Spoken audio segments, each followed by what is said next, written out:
Federal immigration enforcement operations across the United States are under intense scrutiny this week, following back-to-back shootings involving U.S. Customs and Border Protection and Immigration and Customs Enforcement officers. Here are the latest developments. On Thursday in Portland, Oregon, a U.S. Border Patrol agent shot and wounded 2 people during a vehicle stop. The incident sparked protests and political outcry across the Pacific Northwest. Authorities say the shooting occurred shortly after 2:15 p.m. in East Portland, near the Adventist Health Hospital, where agents were conducting a targeted vehicle stop. Federal officials identified the driver and passenger as Luis David Nico Moncada and Yorlenis Betsabeth Zambrano Contreras, both Venezuelan nationals. Authorities allege the two were associates of a transnational gang and claim the driver attempted to run over agents by using the vehicle as a weapon. Border Patrol officials say an agent fired a defensive shot, wounding both occupants. The suspects then fled the scene before being located by Portland police and transported to local hospitals. Police confirm both individuals were found and received emergency medical care in separate locations about 3 miles from where the stop occurred.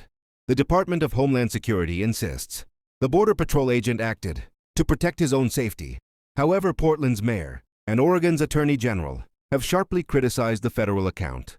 They are calling for independent investigations and a temporary halt.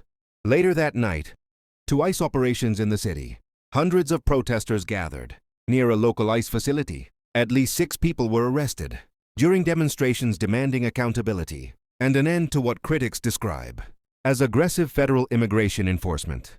The Portland shooting came just 1 day after a fatal incident in Minneapolis, Minnesota. On Wednesday, an ICE officer shot and killed 37-year-old Renee Nicole Good during a large immigration operation.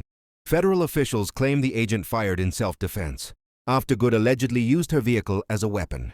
Local officials dispute that claim, saying available video evidence does not support the federal version of events.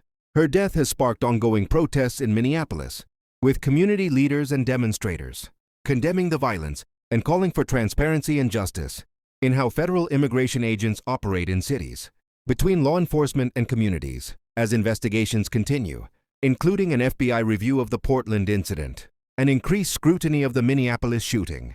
State and local leaders say legal and legislative action may follow. We will continue to bring you updates as more information becomes available.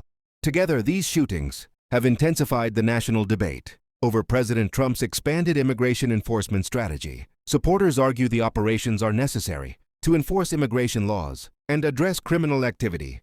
Critics, however, say the tactics represent a militarized overreach that damages trust.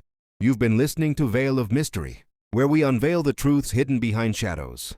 Please subscribe and share this video if you believe the United States will forever be great.